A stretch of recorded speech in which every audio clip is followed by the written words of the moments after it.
नमस्कार। BA part द्वितीय के बच्चों के लिए अभिज्ञान शाकुंतलम का अध्ययन हम कर रहे हैं। इससे पूर्व पंचम अंक तक का अध्ययन हम कर चुके हैं। षष्ठ अंक जो है, षष्ठम अंक, उसको प्रारंभ कर रहे हैं। देखिए, ततः प्रविशति नागरिकः श्यालः पश्चात् बद्धपुरुषम आदाय रक्षणौ च। तदनंतर राजा के साले कोतवाल का और उसके पीछे बेड़ी पड़े हुए एक पुरुष को लिए हुए 2 सिपाहियों का प्रवेश होता है। रक्षणौ 2 रक्षक, ताड़ित्वा मारते हुए, अरे कुंभीरक, अरे चोर, कथय कुत्र त्वया एतत् मणिबंधन उत्कीर्ण नामधेयं राजकीयम अंगुलिक्यम समासादितम। बता, तूने मणि जटित और जिसमें राजा का नाम खुदा हुआ है, ऐसी यह राजा की अंगूठी कहाँ से प्राप्त की? पुरुषः व्यक्ति भीति नाटितकेन, भय का नाट्य करते हुए, प्रसिदंतु भाव मिश्रः, आप लोग प्रसन्न हो। अहम न ईदृश कर्मकारी, मैं इस प्रकार का कार्य नहीं करता हूँ। प्रथमः पहला, किम सोवनो ब्राह्मण इति कलित्वा राज्ञा प्रतिग्रहो दत्ता, क्या तुम सुंदर ब्राह्मण हो या अच्छा कार्य करने वाले ब्राह्मण हो, इस प्रकार से विचार करके जो राजा हैं उनके द्वारा पुरस्कार स्वरूप तुम्हें दिया गया है। हाँ, इतने में बच्चों टिप्पणियां देखेंगे। इसमें शब्द आया है नागरिकः, अर्थात कोतवाल, नगर की रक्षा करने वाला या नगर की रक्षा में नियुक्त प्रधान अधिकारी जो होता है उसको नागरिक कहा जाता है। नगरम रक्षति अथवा नगरे नियुक्तः नगर धन ठक, ये इसमें प्रत्यय है। नगर धन ठक इक शेष रहा। रक्षा अर्थ में रक्षति से ठक अथवा नियुक्त अर्थ में तत्र नियुक्तः से ठक प्रत्यय यहाँ पर हुआ है। शब्द आया है इसमें श्यालः। श्यालः का अर्थ है साला, पत्नी का भाई। इसको ही राजश्याल, राष्ट्रीय श्याल अथवा शकार भी कहा जाता है। यह नीच कुल की स्त्री से उत्पन्न हुआ व्यक्ति होता था। शकारी बोली का प्रयोग करने का कारण इसका नाम शकार पड़ा है। कुंभीरक, इसमें शब्द आया है कुंभीरक। कुंभीरक अर्थात चोर। यह शब्द 2 प्रकार से बन सकता है। कु धन भिद। कु अर्थात पृथ्वी, इसका गौण अर्थ मिट्टी की दीवार है। उसको तोड़ने वाला अर्थात दीवार तोड़कर घर में घुसने वाला अर्थात चोर। निपातन से यह रूप बना है। कुंभीरक का मुख्य अर्थ मगर है। उसको चोरी के स्वभाव के कारण चोर का भी नाम गौण रूप से यह हो गया है। कुंभिनम हस्तिनम ईर्यति इति कुंभीरा। कुंभिन धन ईर धन अण। कुंभीर से स्वार्थ में का प्रत्यय जो हाथी को जल में से भगा देता है, अर्थात मगरमच्छ। आगे इसमें शब्द आया है मणिबंधो। मणिबंधन उत्कीर्ण। मणिबंधन से तात्पर्य है वह अंगूठी एक मणि से जड़ी हुई थी और उस पर राजा का नाम खुदा हुआ था। मणिबंधनम यत्र तत् मणिबंधनम। उत्कीर्णम नामधेयम यत्र तत् मणिबंधनम च तत् उत्कीर्ण नामधेयम। यहाँ कर्मधारय समास है। जिस पर मणि जड़ी हुई है और राजा का नाम खुदा हुआ है। पाठवेद महामणि भासुरम, बड़ी मणि से सुशोभित। इस पाठ से अर्थ अधिक स्पष्ट हो जाता है। मणिबंधन उत्कीर्ण, यहाँ पर बच्चों आ और उ मिलकर के यहाँ गुण संधि कर रहे हैं। आगे शब्द है पुरुषः। पुरुषः से तात्पर्य है धीवर जो है मागधी बोली बोलता है। भरत का कथन है कि राक्षसों आदि की भाषा मागधी होती है। मागधी राक्षसादे स्यात्, मागधी की विशेषता उसमें रा को ला बोला जाता है और सा या शा को तथा कर्ता एक वचन एकारांत होता है।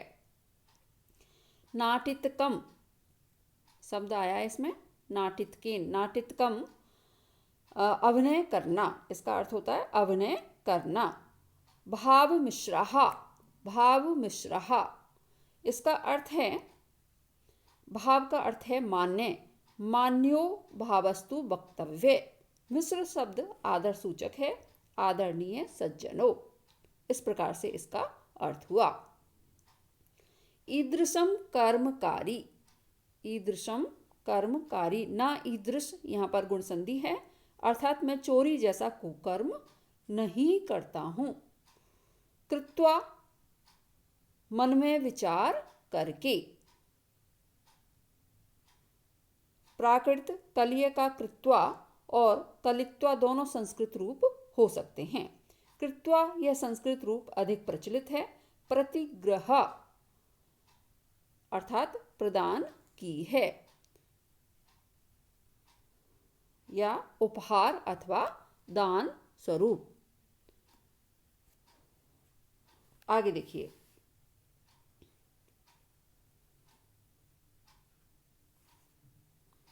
शृणुत इदानीम अहम शक्रावतार अभ्यंतर तरालवासी धीवरा। जरा सुनिए, मैं शक्रावतार नामक तीर्थ पर रहने वाला धीवर हूँ। द्वितीय दूसरा, पाटच्चर अरे चोर, किम अस्माभिर जाति पृष्ठः, अरे चोर क्या हम तेरी जाति पूछ रहे हैं। श्यालः सूचक कथयतु सर्वम अनुक्रमेण माँ एनम अंतरा प्रतिबधान। सूचक इसको सारी बात क्रमशः कहने दो, इसको बीच में मत टोको। उभौ दोनों, यदावत आज्ञा पायति कथय, जो आपकी आज्ञा, कथय धीवर से कहते हैं अपनी बात को कहो। टिप्पणियां देखेंगे। शक्रावतार, शक्रावतार, शक्रावतार नामक तीर्थ पर रहने वाला। अवतार अवतरति, अस्मिन् इति अवधन त्रिधन घय, यहाँ पर अवे त्रिस्त्रोर घय से घय प्रत्यय है। अवतार का अर्थ तीर्थ और घाट है। शक्रस्य अवतारः, यह नाम होने के कारण नित्य समास है यहाँ पर बच्चों। दूसरा शब्द है धीवराः, धीवरा मल्लः, इसका अर्थ है मल्लः। पाटच्चर, पाटच्चर शब्द आया। द्वितीय पाटच्चरः चोर, यह शब्द दो प्रकार से बन सकता है। पाटयन चरति इति प्रसोदरातित्वात् साधु, जो दीवार आदि में सेंध मारता हुआ विचरण करता है। पाटच्चर के या का लोप करने पर प्रसोदरादित्वात् ये बन जाएगा पटयन चरति इति पटच्चर, पटच्चर एव पाटच्चरः स्वार्थे अण, जो वस्त्र से अपने मुखादि को ढककर रात्रि में घूमता है उसको पाटच्चर कहा जाता है। शब्द आया सूचक, सूचक एक सिपाही का नाम है। कथयतु कहो, कथयतु का अर्थ है इसको कहने दो।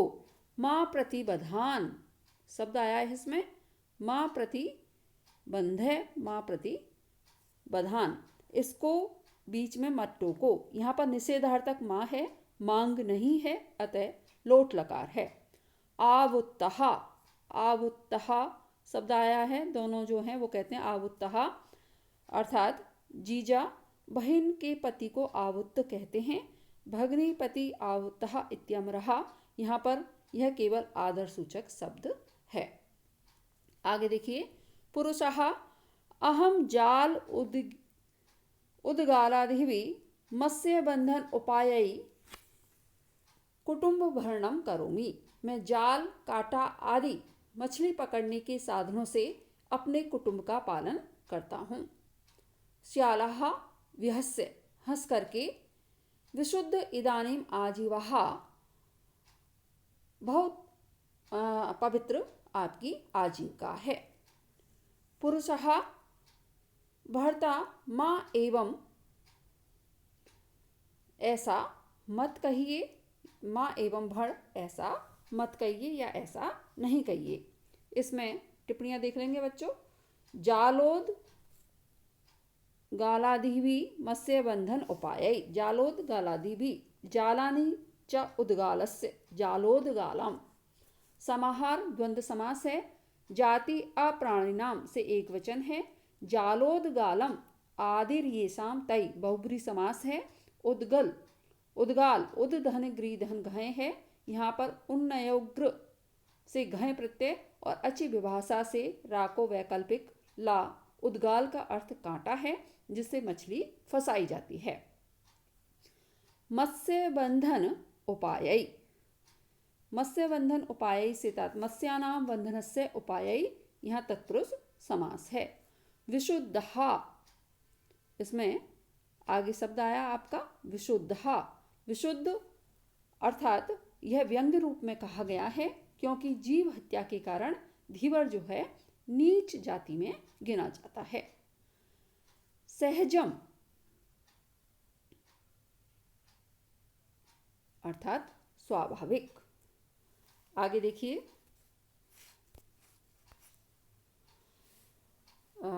श्लोक है बच्चों। सहजम किल यद विनंदितम न खलु तत्कर्म विवर्जनीयम पशुमारण कर्म दारुणो अनुकंपा मृदु एव श्रोत्रियः। कह रहे हैं विनिंदितम, भली भांति जो निंदित है या निंदित भी जो काम, किल सहजम वस्तुतः वंश परंपरागत रूप से प्राप्त हुआ है, तत्खलु न विवर्जनीयम उसको नहीं छोड़ना चाहिए। पशु मारण कर्म दारुण, पशु हत्या रूपी कर्म से क्रूर भी जो श्रोत्रिय है अर्थात वेद पाठी ब्राह्मण जो है, अनुकंपा मृदु एव वस्तुतः दया भाव से कोमल हृदय ही होता है। ये कह रहे हैं जो पुरुष हैं वो ये कहते हैं, जो सियाल हैं वो कहते हैं कि तुम्हारी जो आजीविका है बहुत ही विशुद्ध है या पवित्र है। व्यंग में वो इस तरह से कहते हैं। तो पुरुष जो हैं या जो धीवर है वह इस प्रश्न का उत्तर दे रहे हैं कि कोई भी कार्य भले ही वो है कैसा हो, भली भांति निंदा प्राप्त हो, लेकिन जो स्वाभाविक रूप से अथवा वंश परंपरागत रूप से प्राप्त हुआ है उसको करने में किसी भी प्रकार का की अपमान की अनुभूति नहीं करनी चाहिए। क्योंकि जिस प्रकार से जो ब्राह्मण होता है, श्रोत्रिय ब्राह्मण जो होता है, वेद पाठी ब्राह्मण होता है, वह पशु मारण या पशु हत्या जैसे क्रूर कर्म को करते हुए भी कैसा कहा जाता है, कोमल हृदय वाला ही होता है। इसी प्रकार से मेरे द्वारा यदि ये कार्य किया जा रहा है तो यह कैसा है, वंश परंपरागत रूप से मुझे प्राप्त हुआ है।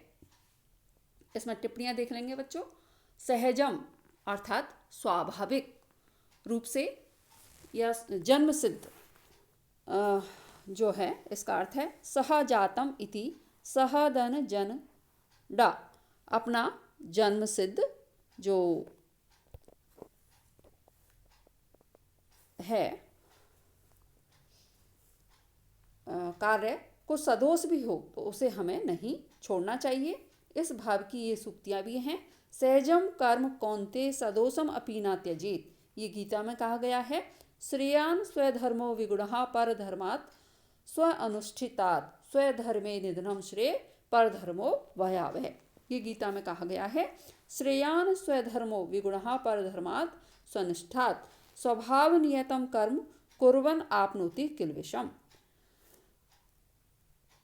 मनुस्मृति में भी इस तरह के मिलते हैं। वरम स्वधर्मो विगुणो न पारक्य स्वनुष्ठिति परधर्मेण जीवन ही सद्य पतिति जातितः, अर्थात अपना जो धर्म है, कर्तव्य है, वह भले किसी भी प्रकार का हो, उसे करने में किसी भी प्रकार की बुराई नहीं होती है।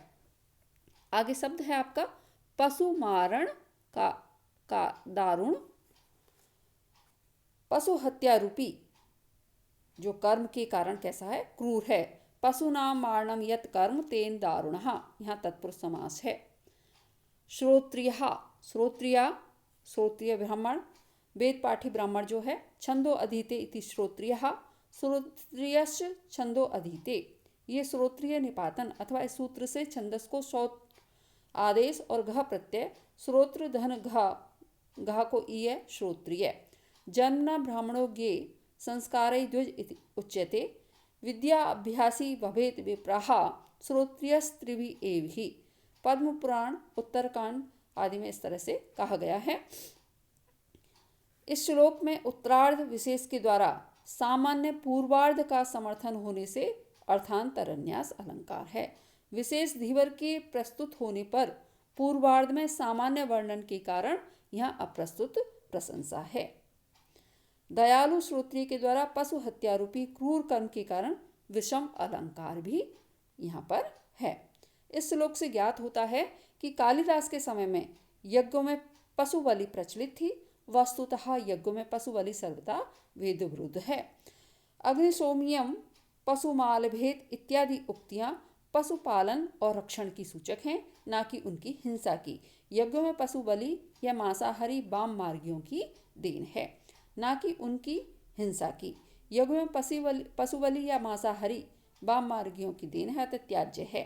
यज्ञ को हिंसा से रहित होने के कारण ही अध्वर, अर्थात नहीं, ध्वर अर्थात हिंसा, जिसमें हिंसा नहीं होती, कहा गया है।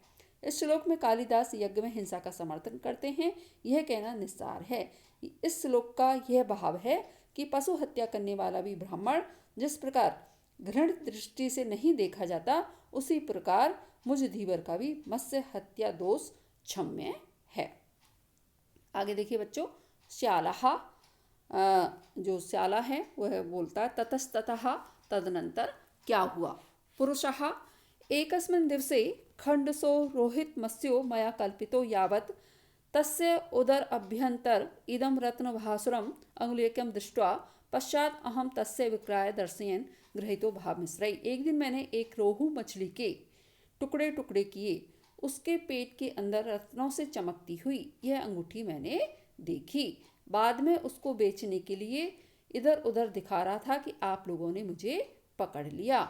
मार्यत व मुंचवा, अब आप मुझे मारिए अथवा छोड़िए। अयम अस्यम आगम वृतांतः, यह इस अंगूठी के मिलने का वृतांत है। श्यालः, जानुक, विसृगंधि गोदादि मत्स्य बंधन एवं निसंशयम। जानुक, इसके शरीर से कच्चे मांस की गंध आ रही है, अतः यह निस्संदेह गो खाने वाला धीवर ही है। अंगुलीयक दर्शनम अस्य विमर्शितव्यम, इसको यह अंगूठी कैसे मिली, यह विचारणीय है। राजकुलम एव गच्छामः, अच्छा हम राजकुल को ही चलते हैं। रक्षणों, दोनों रक्षक, तथा जैसी आपकी आज्ञा। गच्छ, अरे गंडभेदक, अरे गृहकट, चल। सर्वे परिक्रामंती, इस प्रकार से सभी घूमते हैं अथवा चलते हैं। इसमें टिप्पणियां देख लेंगे बच्चों। इसमें शब्द आया रोहित मत्स्यो, रोहू नामक मछली। कल्पितः, टुकड़े टुकड़े किया। कृपधनता, तयकत्ता शेष रहता है। आगम,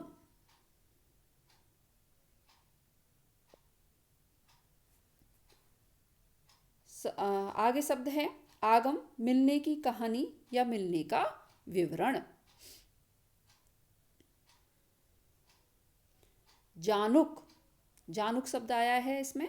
जानुक और ये दूसरे जो सिपाही हैं उसका क्या है, नाम है। विसृगंधी, जानुक विसृगंधी, विसृगंधी कच्चे मांस की गंध वाला। विसृस्य गंधा अस्ति यस्य सा, मत्वर्थ में इनी। अमर कोश विश्रम स्याद स्यादाम गंधी यत के अनुसार विश्र शब्द का ही अर्थ है आम गंधी अर्थात कच्चे मांस की गंध वाला, अतः विश्रगंधी में गंध शब्द अनावश्यक है।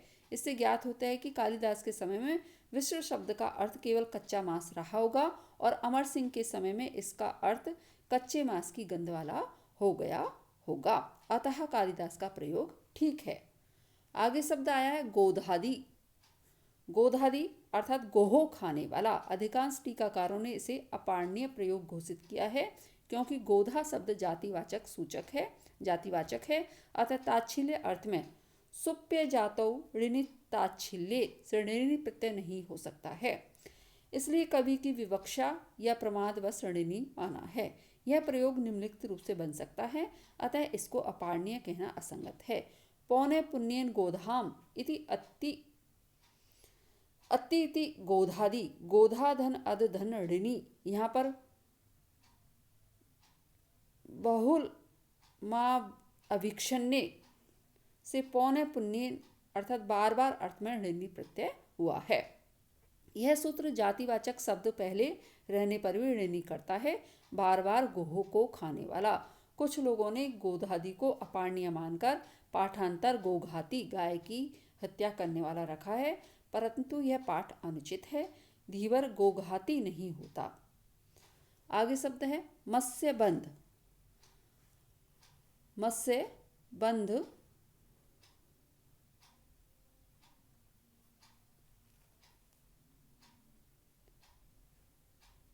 धीवर अथवा मछुआरा। मत्स्यान बध्नाति इति मत्स्य धन बंध धन अड़। अंगुलियक अर्थात अंगूठी। अंगुलियक अर्थात अंगूठी। अंगूठी कैसे मिली यही विचारणीय है। गंड भेतक अर्थात ग्रहकट।